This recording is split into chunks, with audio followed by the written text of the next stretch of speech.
During the Vietnam War, amidst the pop-pop of the M14 rifle, the roar of the M60 machine gun, the rattle of the AK-47, and the noises of many other newfangled instruments of death, there could also be heard discharges hauntingly familiar to the many older soldiers that had served in this iconic Southeast Asian theater of war in a bygone era. Retrieved from long-forgotten caches, dusted down and returned to working order, the Vietnamese battlefield was awash with the weapons of the Second World War. Like washed-up Hollywood action stars, out of necessity or choice, many of these armaments were bundled out of retirement for one last rodeo. This is the untold story of how weapons from the deadliest conflict in human history found themselves fighting once more in the jungles, rice paddies, and urban streets of Vietnam. These weren't relics gathering dust in museums, they were active instruments of war, proving their deadly effectiveness 2 decades after they were first forged. The World War II weapons of the Vietnam War came from a variety of sources, each with its own complex history and route to the battlefield. Mostly wielded by North Vietnamese army personnel and Viet Cong guerrillas, they were either left behind by previous occupiers such as France and Japan, given before and during World War II by countries such as Belgium, Canada, Czechoslovakia, Germany, Great Britain, Switzerland, the United States, and other nations, or gathered from old Soviet weapon stocks and transferred to Vietnamese militias via China. The story of how these weapons arrived in Vietnam is deeply intertwined with the region's turbulent history. Following World War II, Vietnam found itself occupied by various powers. The French, attempting to maintain their colonial grip on Indochina, brought with them arsenals of weapons. When they were defeated at Dien Bien Phu in 1954, much of this equipment was left behind or captured by Vietnamese forces. The Soviet Union played perhaps the most significant role in arming North Vietnamese and Viet Cong forces. At the end of World War II, the Soviets had captured enormous quantities of German weapons. Rather than destroying these armaments, they stored them and later redistributed them to communist allies around the world. Vietnam became one of the primary beneficiaries of this strategic stockpiling. China served as a crucial intermediary in this weapons pipeline. As a neighbor to North Vietnam and a fellow communist state, China facilitated the transfer of Soviet supplies and also contributed weapons from its own substantial arsenals, including copies of both Soviet and captured Axis weapons.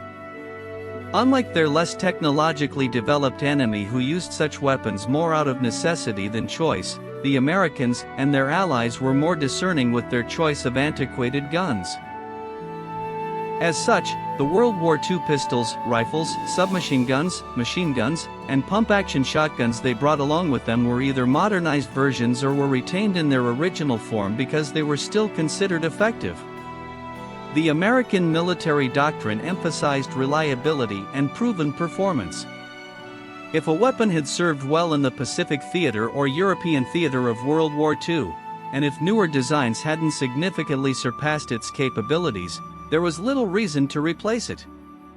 This pragmatic approach meant that American soldiers in Vietnam often carried weapons their fathers had carried in the previous war. German weapons. At the end of World War II, the Soviet Union seized a huge number of weapons from Germany, which they later supplied to communist forces fighting in Vietnam. Among this horde were pistols such as Walther P-38S, which fired 9mm parabellum rounds, and Mauser C-96S, which were commonly known as broom handles in reference to the shape of their grips. The Walther P-38 represented one of the most advanced semi-automatic pistols of its era.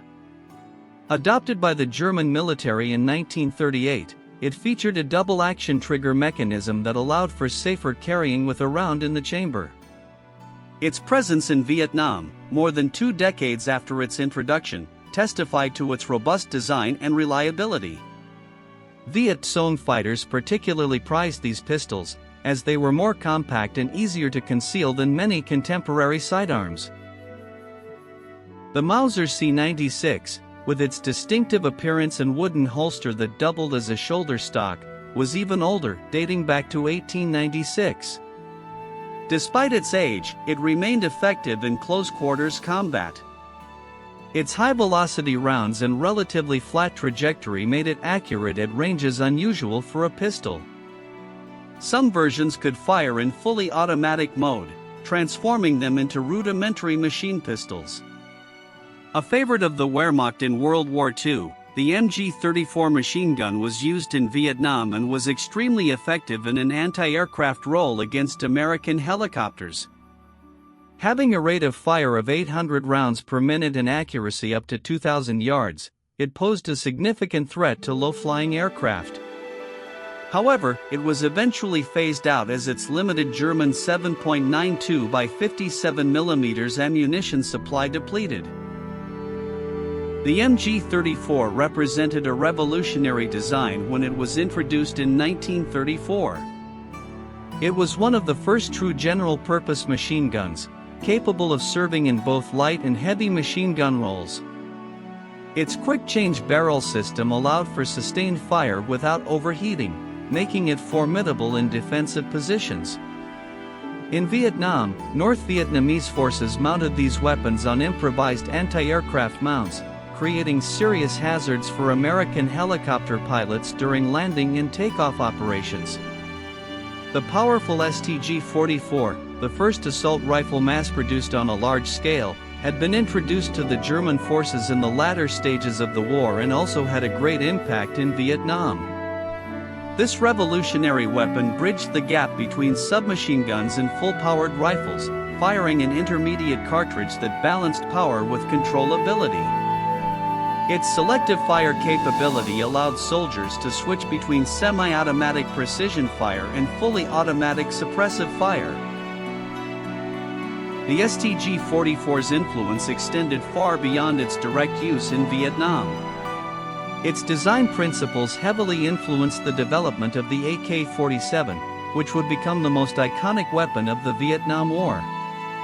When Viet Cong fighters wielded actual STG-44s captured from old German stockpiles, they were using the grandfather of their more common Soviet-supplied weaponry. The FG-42, one of the rarest weapons which had only been issued to German paratroopers, made a surprise appearance in the jungles of Southeast Asia. Less than 5,000 had ever been produced, making any sighting of this weapon remarkable. The FG-42 was an engineering marvel for its time, combining the roles of rifle, light machine gun, and automatic rifle in a single, relatively lightweight package. Its appearance in Vietnam demonstrated just how thoroughly the Soviets had scoured German arsenals after the war. In contrast, much more common was the MP-40, a submachine gun that was unique in that it was brandished by both free world military and communist forces. The MP-40's simple, reliable design made it popular with soldiers on both sides. Its stamped steel construction meant it was easy to maintain even in the harsh conditions of the Vietnamese jungle. American and South Vietnamese forces who captured these weapons often kept them for their own use, appreciating their compact size and effectiveness in close-quarters combat.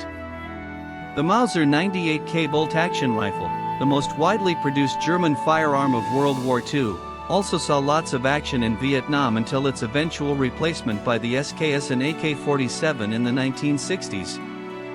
Despite being a bolt-action design in an era of semi-automatic rifles, the 98K remained effective. Its long range, accuracy, and reliability made it valuable for designated marksman roles. Viet Cong snipers used these rifles to great effect, particularly in the war's early years.